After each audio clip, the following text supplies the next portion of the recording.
नमस्कार, स्वागत है आपका अपॉर्चुनिटी इंडिया में। चलिए जानते हैं प्रमुख ईवी की खबरों के बारे में।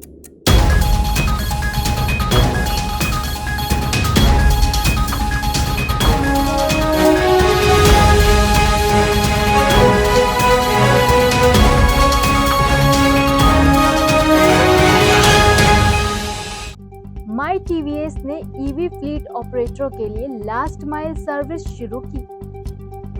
Digital automotive after market platform my TVS ने पूरे भारत में लास्ट माइल ईवी फ्लीट ऑपरेटरों के लिए अपने mobility as a service platform की शुरुआत की है।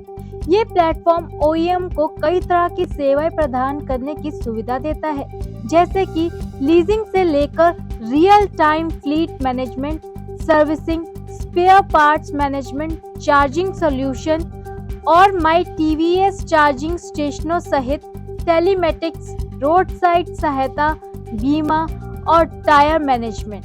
ये प्लेटफॉर्म सुनिश्चित करता है कि फ्लीट का संचालन बिना किसी रुकावट के एक ही छत के नीचे हो सके। इसके अलावा ये प्लेटफॉर्म व्हीकल रिफर्बिशमेंट सेवाएं भी प्रदान करता है, जिससे वाहन ज्यादा समय तक चल सके और बेहतर तरीके से काम कर सके। सरकार ने इलेक्ट्रिक वाहनों के विस्तार के लिए नए ईवी चार्जिंग दिशा निर्देश जारी किए। सस्टेनेबल परिवहन को बढ़ावा देने के प्रयास में भारत सरकार ने पूरे देश में ईवी चार्जिंग इंफ्रास्ट्रक्चर को बेहतर बनाने के लिए एक ठोस रूपरेखा तैयार की है। 17 सितंबर 2024 को बिजली मंत्रालय द्वारा घोषित इन दिशा निर्देशों का उद्देश्य ईवी चार्जिंग स्टेशनों की उपलब्धता और संख्या को बड़े पैमाने पर बढ़ाना है, जिसमें 2030 तक शहरी और हाईवे लोकेशन के लिए लक्ष्य निर्धारित किए गए हैं। नए दिशा निर्देशों के अनुसार शहरी क्षेत्रों में इस दशक के अंत तक हर 1 किलोमीटर के क्षेत्र में कम से कम एक ईवी चार्जिंग स्टेशन होगा, जिससे चार्जिंग की सुविधा आसानी से उपलब्ध होगी। एमजी मोटर ने अपने सब्सक्रिप्शन मॉडल को सभी इलेक्ट्रिक वाहनों पर लागू किया है। जेएसडब्ल्यू एमजी मोटर इंडिया ने घोषणा की है कि उसके सभी इलेक्ट्रिक वाहन अब battery as a service model के तहत खरीदे जा सकते हैं, जिसमें आप ईवी को कम कीमत पर खरीद सकते हैं, लेकिन इसके लिए आपको अलग से खर्च देना होगा।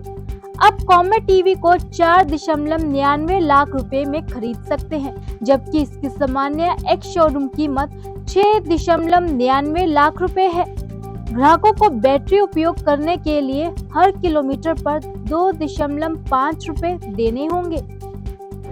किया कैरेंस ईवी को भारत में अगले साल लॉन्च किया जाएगा। किया के पास वर्तमान में भारत में केवल एक पूरी तरह से इलेक्ट्रिक मॉडल EV6 उपलब्ध है। इसका दूसरा इलेक्ट्रिक वाहन EV9 होगा, जिसे इस साल 3 अक्टूबर को लॉन्च किया जाने वाला है। EV6 की तरह नया EV9 भी भारतीय खरीदारों के लिए पूरी तरह से आयातित मॉडल के रूप में मिलेगा, जो कम्प्लीटली बिल्ट यूनिट रूट के माध्यम से उपलब्ध होगा। इस साल अप्रैल में कोरियन कार निर्माता ने घोषणा की थी कि वह कैरेंस का बैटरी पावर्ड वर्जन पेश करेगी, जबकि कार निर्माता ने कैरेंस ईवी के लॉन्च के लिए कोई निश्चित समय सीमा नहीं बताई है, लेकिन इसकी उम्मीद है कि ये अगले साल के अंत या 2026 की शुरुआत में भारतीय बाजार में आएगी। एलेवेल ने नए ईवी स्कूटर स्टार के लिए पेटेंट डिजाइन पेश किया। एलेवेल को अपने ईवी स्कूटर एलेवेल स्टार के डिजाइन के लिए भारतीय सरकार से पेटेंट मिला है। विश्वसनीय और स्टाइलिश स्कूटर प्रदान करने का मजबूत इतिहास रखने वाली एलेवेल एक बार फिर इलेक्ट्रिक वाहन बाजार में धूम मचाने के लिए तैयार है।